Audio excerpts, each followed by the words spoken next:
Welcome to the Great Girlfriends podcast, where we discuss life, love, laughter, and everything in between. We're your hosts. I'm Sybil Amuti. And I'm Brandis Daniel. What's up, great girlfriends? What's going on, girlie?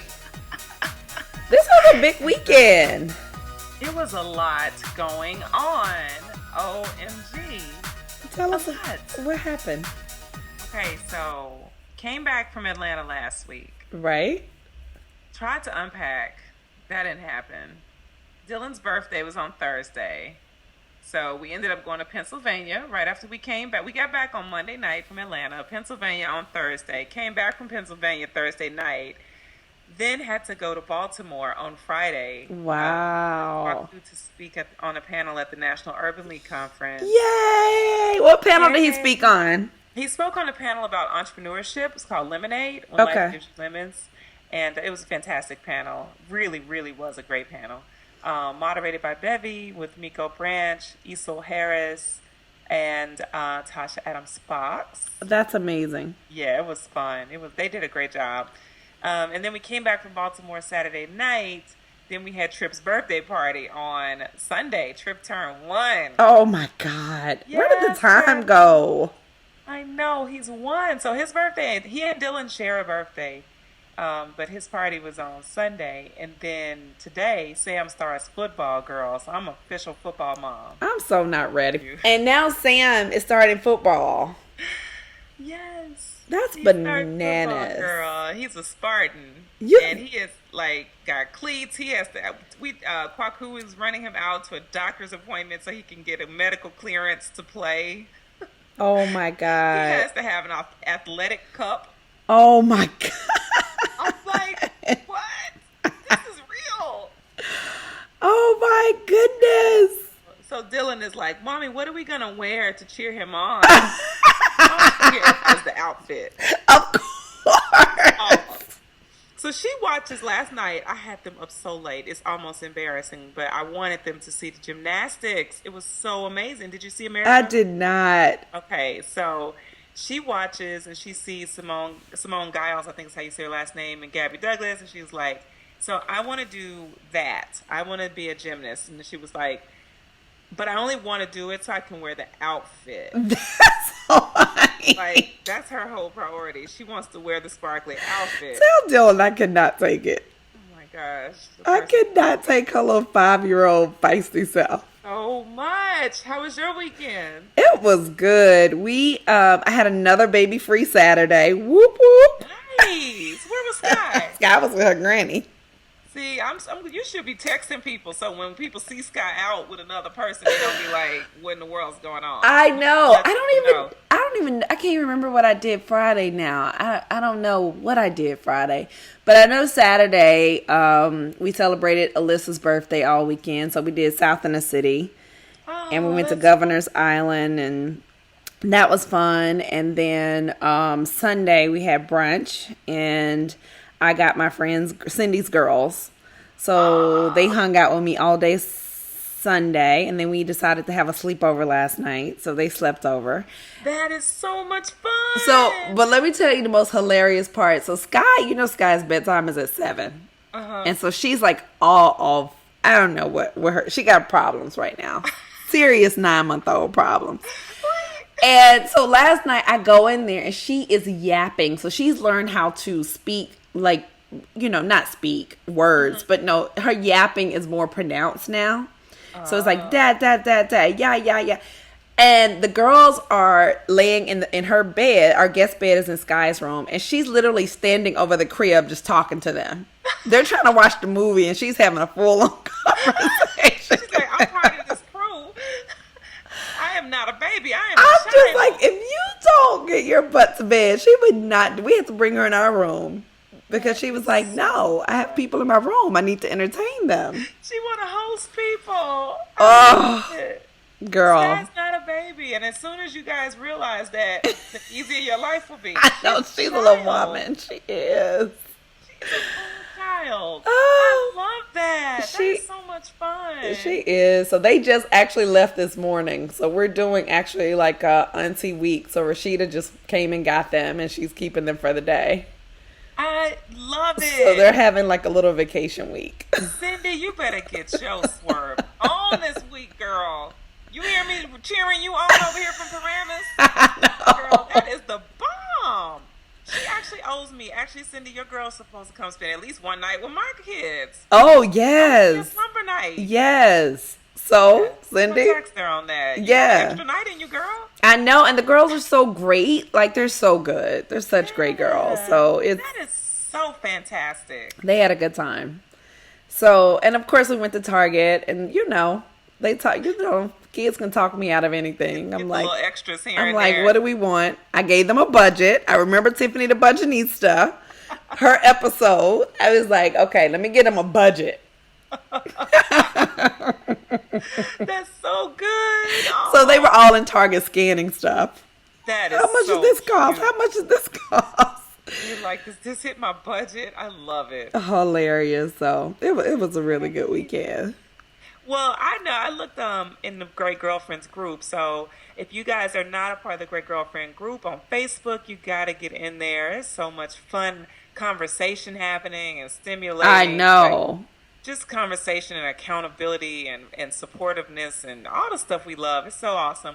But Great Girlfriends were out and about this weekend. I caught some pictures at brunches. And Oh my goodness. I gotta go in. yeah, people were still in like their last few days of summer. And I know like if you're in the South, school started back. So salute to all of our educators who are heading back Yes. into the system. We are cheering you on and thanking you for all that you do for our kids. Absolutely. But yes. Oh, and I forgot to tell you guys. I mean, a lot of people ask us where we are and what we're up to, and they ask us about our social media. We never promote our social. Yes. So why don't we go ahead and tell them? You can find me, Sybil. I'm at Sybil_Amuti on Instagram and on Twitter, and Sybil Clark Amuti on Facebook. And I'm just at Brandis Daniel. So that's my user for everything. Yes. Now, I will tell you right now, my Twitter, I'm not really on Twitter a whole lot. I have a lot to say, but I just don't tweet it. But I do put a lot of stuff on my Facebook, and I'm always on Instagram, and I'm also on Snapchat. So Yes, we're on Snap. Yeah, I'm on Snap as Sybil Amuti, and you too, right? You're on Brandis Daniel, yep. Yeah, but I want to also, this is a plug, but I have to plug because Jesus, what am I saying? June, we awarded our first Great Girlfriend of the Year, Dorinda Walker. Yes. And it was just so fantastic. If you guys don't know about Dorinda, I am urging all of you to follow her on social at Dorinda Walker. Yes. And the reason why is because if you want to see how a woman who, in her corporate environment, has such an entrepreneurial fire, has such a spirit for other women, has such a heart of gold, is very passionate and mission motivated, you want to follow Dorinda. I mean, I get Absolutely. so inspired just seeing where she is and learning about all the different people that Prudential's supporting through Dorinda's Instagram. Absolutely. And her Facebook. So I'm all over you, Dorinda. And so, I mean, I don't want you just getting a whole bunch of random followers, but I do want people to see what, anyone who aspires to live it out completely. Yes. And she had a picture of her husband up the other day talking about how much she loves this man, and it's just so sweet to see. Like, she's holistically killing it. Yes, she is. Killing it. She is. Yes, every post we see more and more. Like, she is definitely Great Girlfriend of the Year. Like, I love it. So Dorinda Walker, follow her on Instagram. I wish we need a little clap machine. We do. Here. Should I make the soul clap? Woo! So, what's our topic today? Girlfriends, pen and paper, please. Pen and paper, yes. Pen and paper. You're going to need it because we are going to tackle a topic that is very dear to both of us and to many of our millennials and all the moms that are listening. We want to talk about the 3 ways to respect your parents while living out your own life. Yes. Woo! Come on now. Woo! 3 ways to respect your parents while living out your own life. See, that's a big one. We need to sit for a second. We need to sit for just a moment. Can we have a moment of silence? Moment of silence. because that's a real deal situation. It is. It's a real deal situation, and I know I struggled with it. I know, Brandis, you mentioned to me how you struggled with it. So many of our girlfriends have talked about the war with finding their passion and locating their purpose and knowing like what they should be doing with their life versus what they're actually doing. And then we have our millennials who come in fresh out of college and they're saying, how do I start making my own choices when my parents are telling me to do X, Y, and Z? You know, and then we got parents who are saying, you know, how do I get my daughter to understand that this life is not easy and these decisions add up? So how do I help her without, you know, hovering? And I guess some moms don't mind hovering, but truth be told, girl, they just want you out their house. Let me tell you, if you out of your mom's house and she don't have to loan you any money, you could probably do whatever you want to do. Except for what? Except what? Like Sybil was talking earlier, look, your mama just want to keep you off the poles. I want you off the pole, baby. Mommy don't want you on the pole. If you own the pole and you're paying tuition, she wants you off. Right. She wants you to find another way. But long as you're doing so stupid. Long as you're doing something that's productive. And go ahead. But that's not true, Brandis, because some people have moms, and moms, let's keep it 100. Some of you have had a path, a predestined path for your child since they were born. Because you had some unfinished business. And you felt like, well, my daughter, I have a daughter, so this is an opportunity for my daughter to do the things that I wasn't able to do, which means if, you know, maybe she's going to be a cheerleader, maybe she's going to be a dancer, maybe she'll be a doctor, maybe she will, you know, be a writer, an author, you know, a model, whatever it is. Some of us have experienced moms who are living vicariously through their children, right? That's so true. So, you know, we have some moms who are trying to steer us, and we have some moms who are literally trying to like live it out through us. And it's a really aggressive pressure that so many people face and struggle with how to walk through. So today we want to tackle this because we really want to set you guys free from it, moms and daughters, so that we can all have the relationship that we deserve to have with our moms. Yeah. And I was going to say one thing, which I'm hesitant to say, but I have to keep it 100 because that's what we do on The Great Girlfriends. And the other thing I'm going to say, there are some moms who are not even rooting for their children when they're doing really well.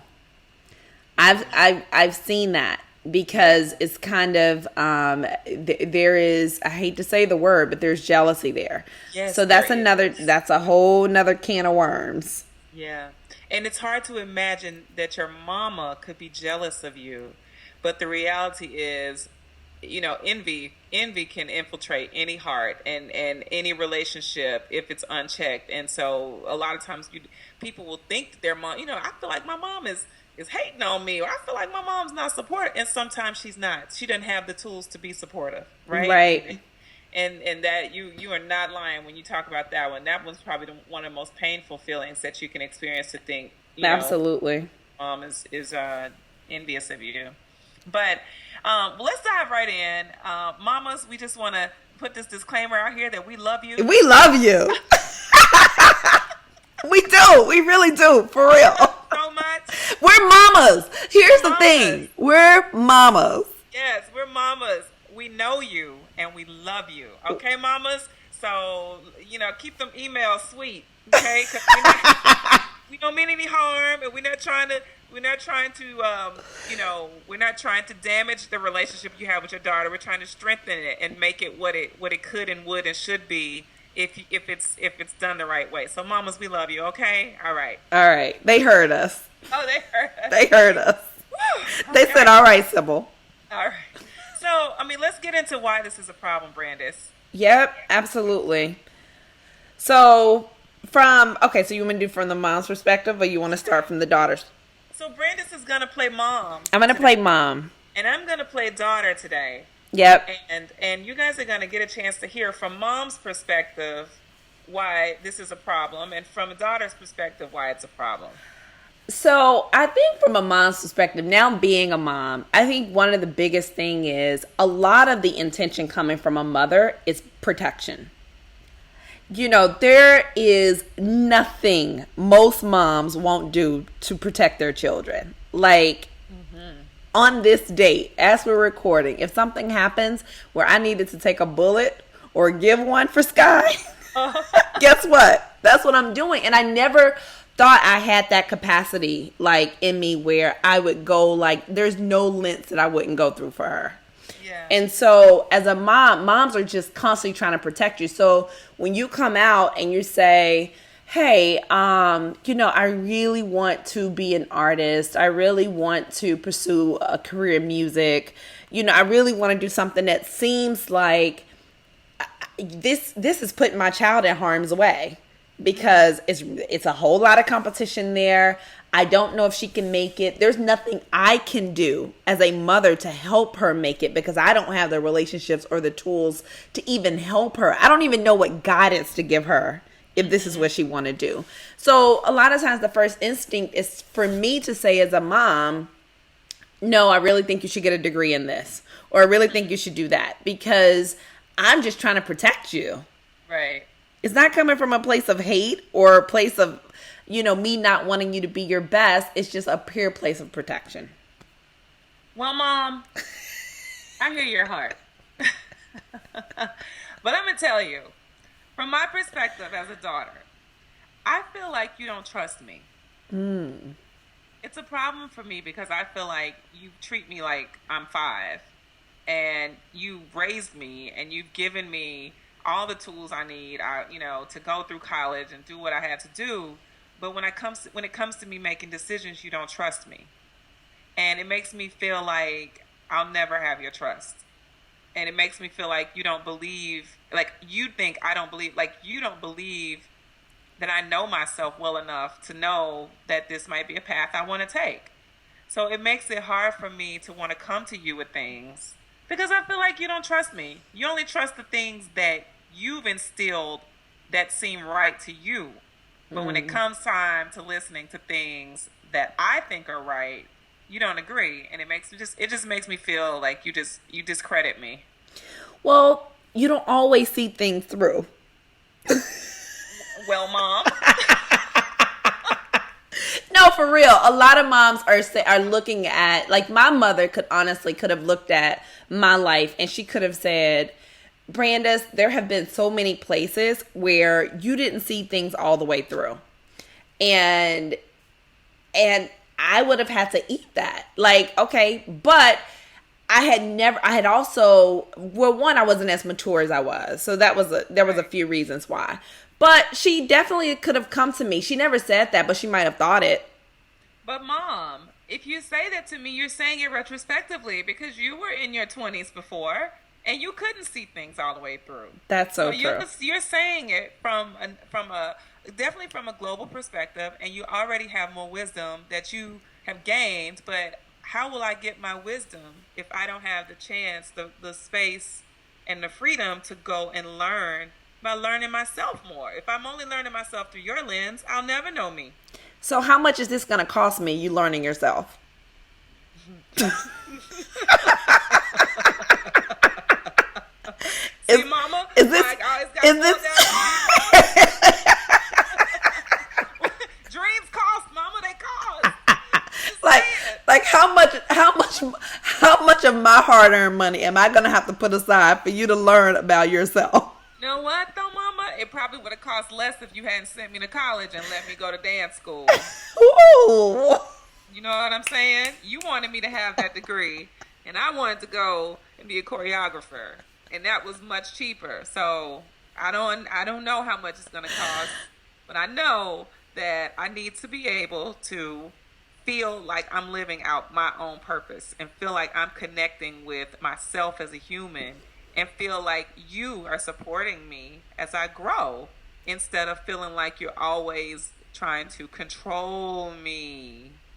Mama, you got a controlling spirit. Let me tell you, I'm okay. Again, with you if you want to go out there and live your dreams, it's fine. But you're gonna have to get a job.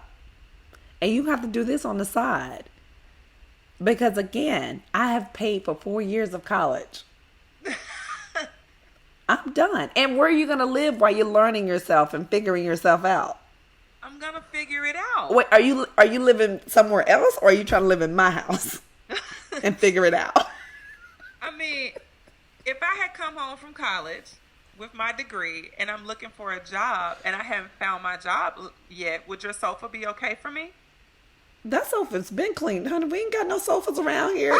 We ain't got no extra. My room still? No, I turned that into my office. But I'm saying, that's your sewing room now. But I'm saying, Mama, if it's okay for me to stay with you while I get my new job after college. But for how long? I just need 6 months. Oh, we can do 6 months. I need 6 months. But what I need in these 6 months is I need you to give me the mental space to think through this. I need you to let me make a lot of mistakes and not judge me and say, I told you so. I need you to not be critical. I'm almost asking you not to be yourself, but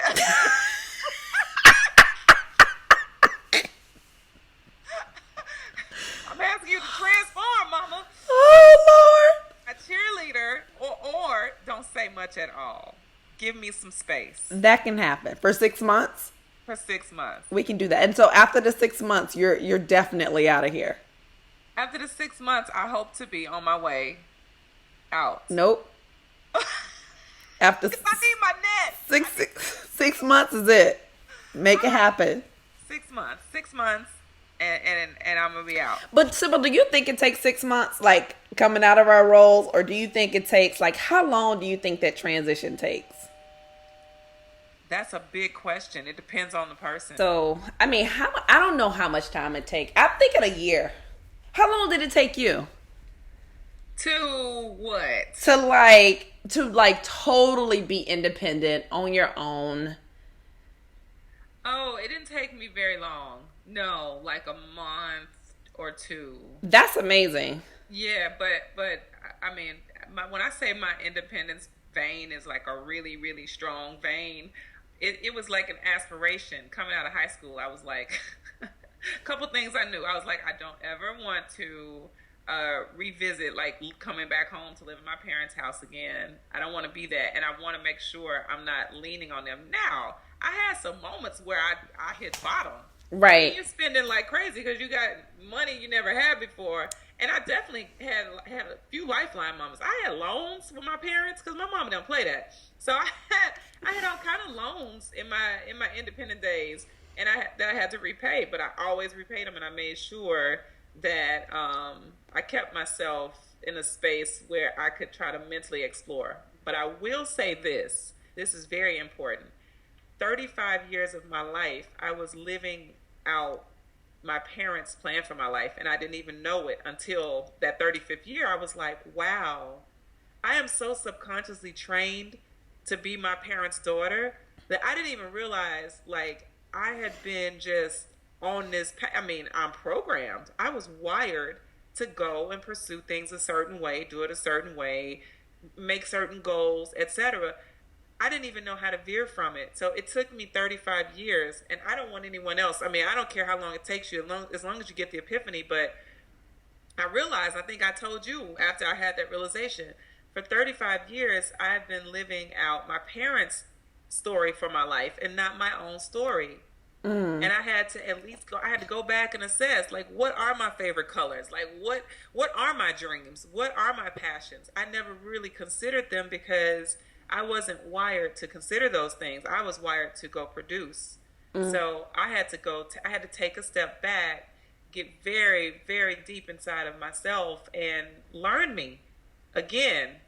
And it's a process now. I go through it frequently because I realize that it's so powerful for me to reassess, like, what do I love? What do I, what things what are my favorites and what don't I like? But my parents were deeply, deeply embedded in my head, and they probably be like, no, we weren't. No, absolutely not. You're the biggest rebel of all the kids.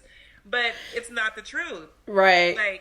Like I had home training. I got home training. I am trained. And so I had to reprogram myself, and I had to rid myself of the things that were restricting me from knowing Sybil and what was important to Sybil. And I had to employ the things that were great, but I had to disempower all of the stuff that kept me from believing that I could dream and that I could have passion and fire and, you know, be vulnerable and have a different type of strength. I had to go back over that stuff. And the problem that I had was that I was so subconsciously wired by my parents that I didn't know how to identify with myself.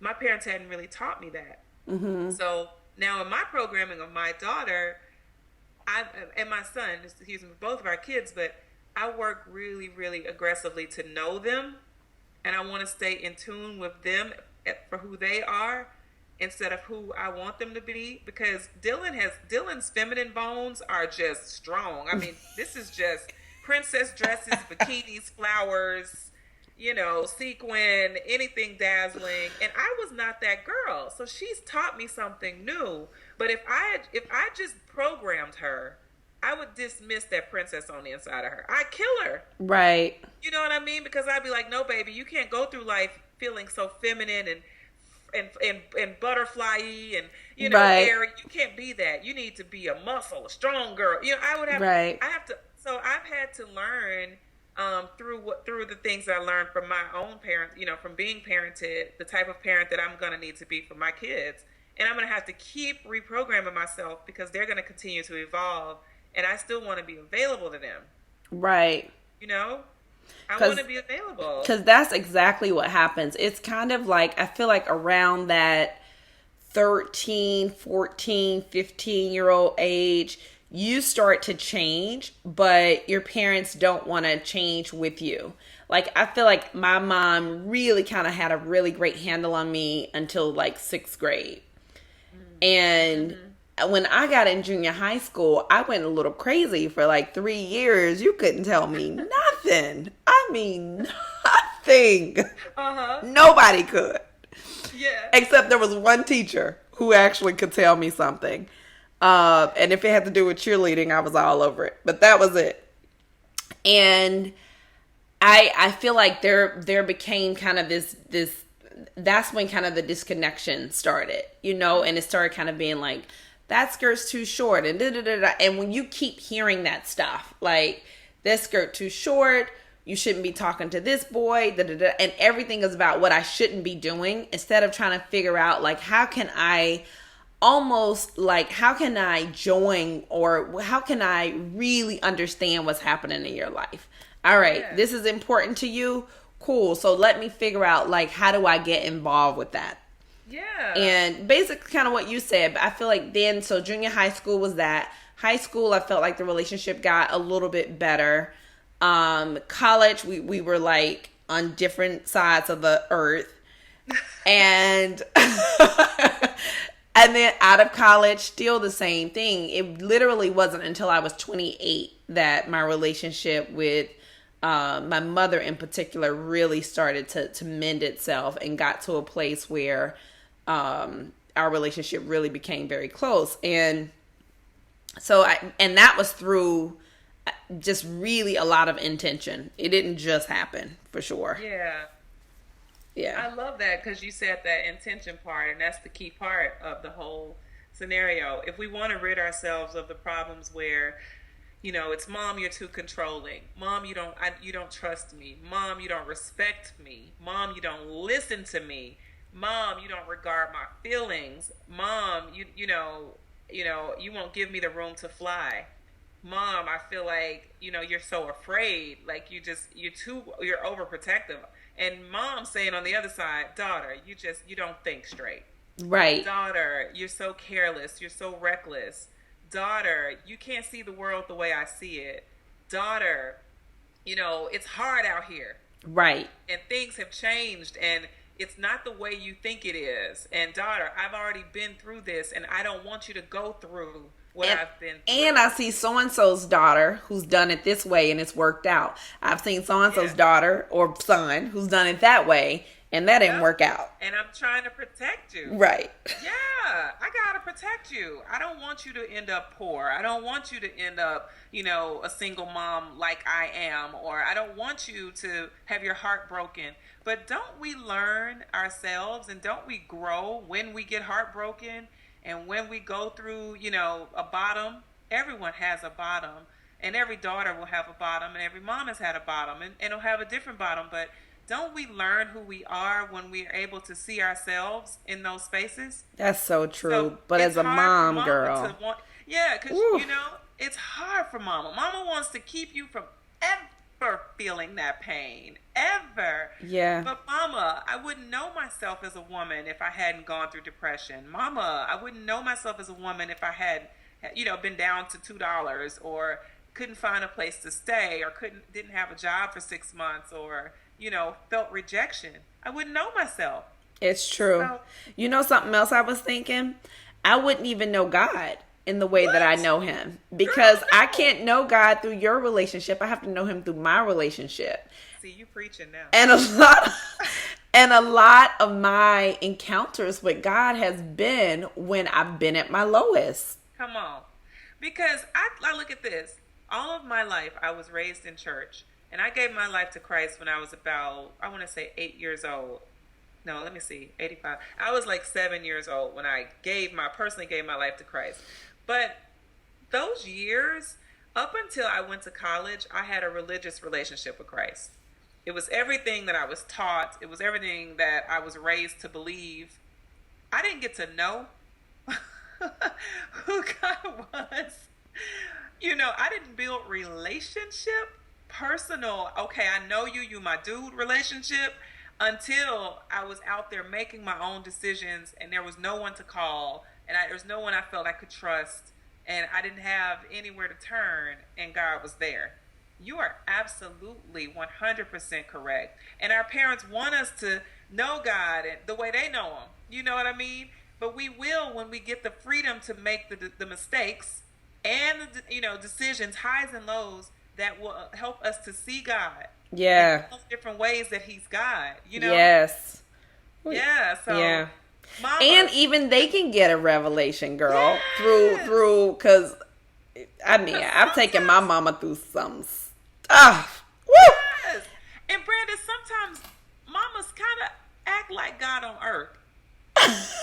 So sometimes mamas, want to filter God through them. That's the way you know God, the way I taught you. You know what I mean? But what about this other side to God that you didn't know because you didn't go through this situation? You know what I mean? It's true.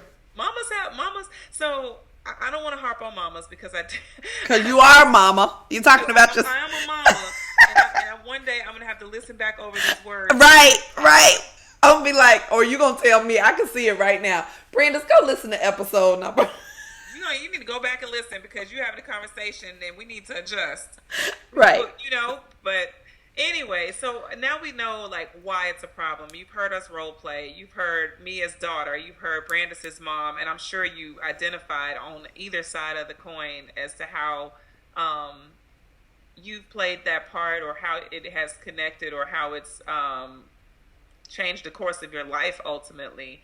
But now, we want to just start talking through some of the different points. We know moms and daughters are oftentimes speaking different languages, right? Yes. So, it feels like mom just does not understand what you're saying. Mom just doesn't get me. Right. Mom, and mom is, on a different wavelength because she's at a certain point in her life and her career and her relationships and her finances. And you're at the start, and it seems like she's at the finish, and it seems like she's never been through anything. And sometimes moms will present themselves as very clean and clean, squeaky clean. I've never been through anything, and nothing stinks. So that's one big challenge is the language and the translation and breaking through that translation. Yeah. So if you ever want to respect your parents and live out your own life, the number one way to do that is going to be to live with integrity and have good character. Yeah. Your parents want to always know that they can respect you and the decisions that you're making regardless of if it's on the path that they saw for you. And the only way they're going to do that is at the end of the day, they can say, my daughter or my son has excellent character. They're honest. They're living, they're living with pure intention in their hearts. They have integrity. They're decent, right? Right. They have good moral character. So at the end of the day, because it does boil down to that, y'all. Sometimes your mama's like, listen, my daughter's in Cirque du Soleil, and I told she went to medical school, and I gotta explain this to my friends. Right. How my daughter end up in a traveling circus. Right. And they think she's gonna be a doctor. Oh, but Lord. you know what? She ain't never, she makes good decisions. She's honest. She's working for herself. She has great character. She's respectful. And I can love her because I know that her heart is still pure, before God. And I think that's number one. Absolutely. I think number 2 would be moving ahead of your parents' plan. So the challenge is, like we were saying in the role play, a lot of times is we don't have a plan for ourselves. That's right. So because we don't have a plan for ourselves, somebody else will build a plan for you. And that's not just with parents. That's in a job. That's in all kind of different situations. If you don't have a plan for yourself, you'll end up working someone else's plan. Absolutely. That is a tweetable moment, if I do say so myself. No, but it's true. And then think about it, Brandis. When you're in your 20s, and you're starting to make those plans, moving ahead of your parents' plan, which says, I need to be able to think this out a little bit further than today. Right. I need to think this out like 6 months from now when it gets cold. I need to think this out when, it's time to look for a home or whatever the plan is. But I don't suggest you do that with a bunch of 20-somethings if you're in your 20s. Oh, Lord, no. Because everybody's just floating. And it doesn't have to be your mama. But maybe there's someone who plays mentor, who plays wise counselor in your life that you can run this plan by. Yes. Say, here's what I'm thinking. And get some wise counsel around it. If you just go ask your other friends at Coachella, I mean, honestly, or your roommates. I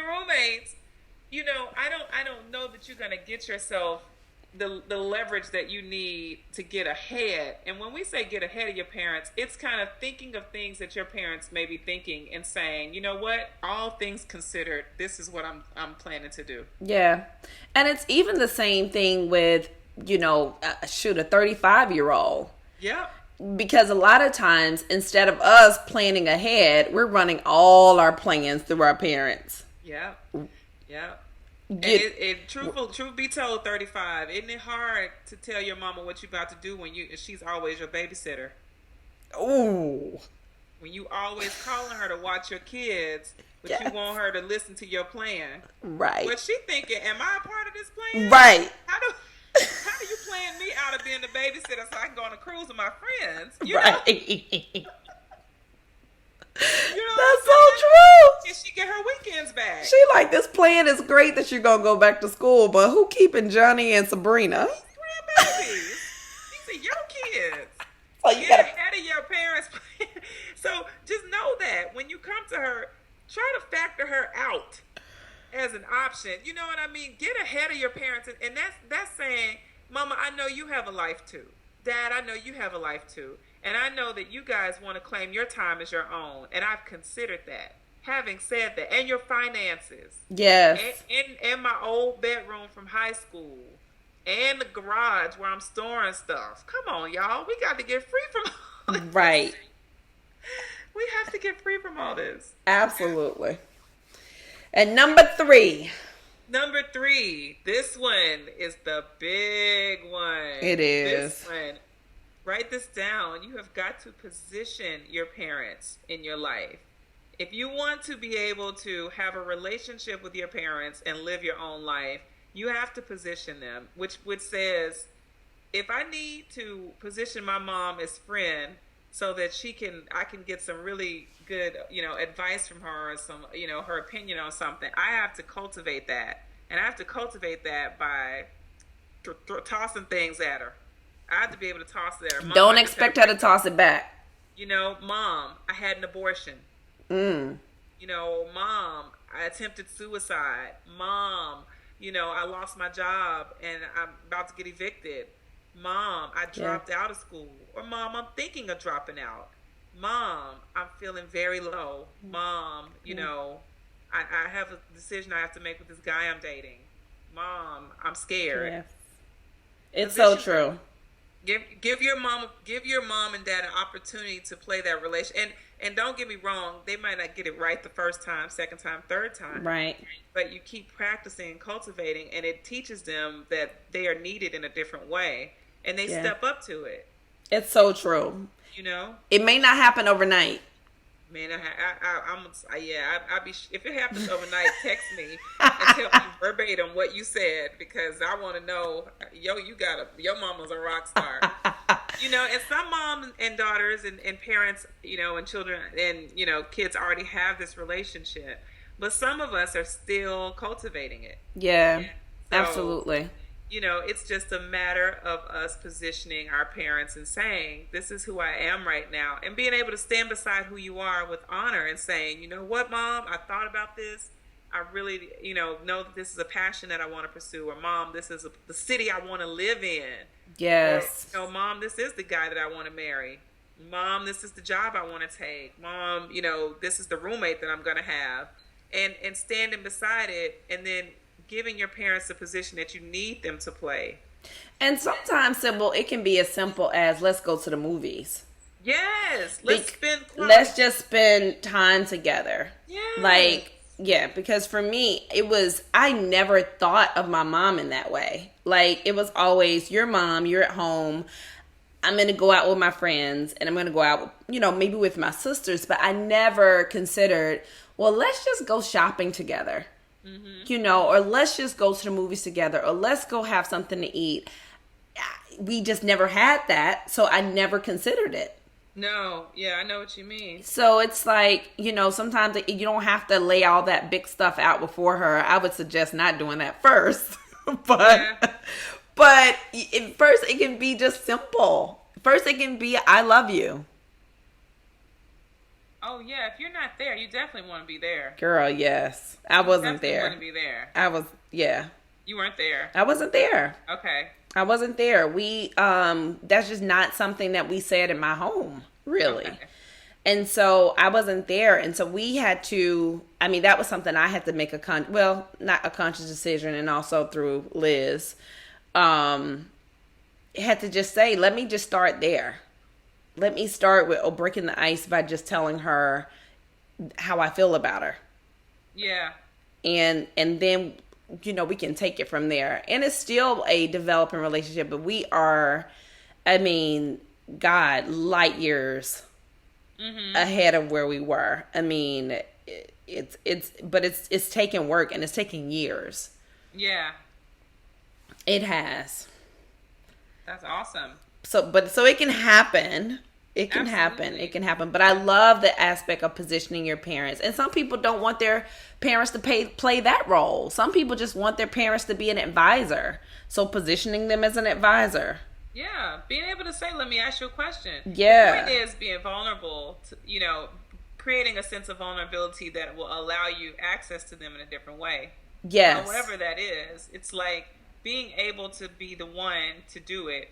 Because parents, surprise to anyone who does not have a child, they are winging it every single day.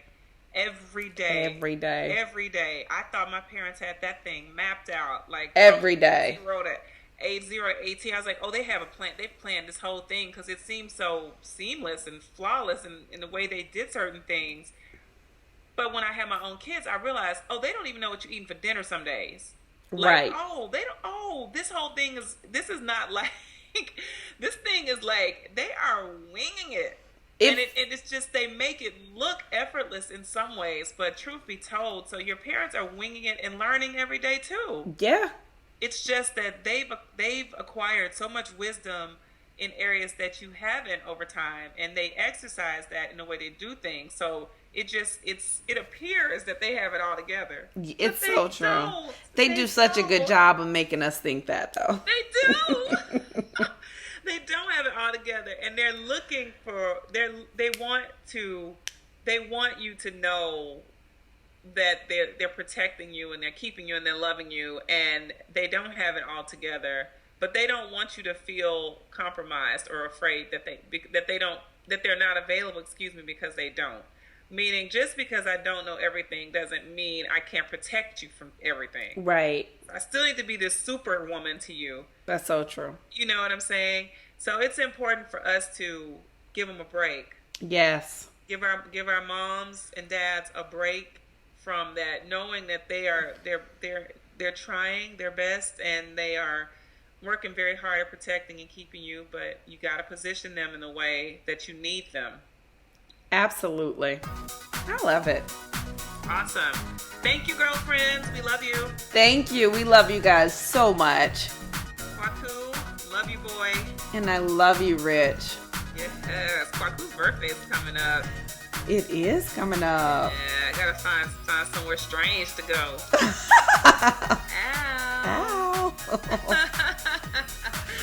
Oh, thanks to our families, and thank you, girlfriends, for trusting us as your go-to source for everything life, love, and laughter. Make sure you check us out on social. Y'all get in that Facebook group. Absolutely. It's so much fun in there. Get in that group. Follow us on Instagram. At The Great Girlfriends. Twitter. _Great GFS. And continue to post your comments on our website. thegreatgirlfriends.com. And do not forget, the most important review that you can give us right now would be your iTunes review. Yes, please. But they've done a great job. So thank you guys who've done it. We're very close to our goal. We are. Our goal is to get to 50 by the end of August. And I know we can do it. I know y'all. Come on, y'all. We can do this. Quit playing. We can do it. We can do it. So continue to post your questions online. Share with your friends. Keep listening and keep being a great girlfriend. I'm Sybil. I'm Brandis. We're signing off. Bye, guys.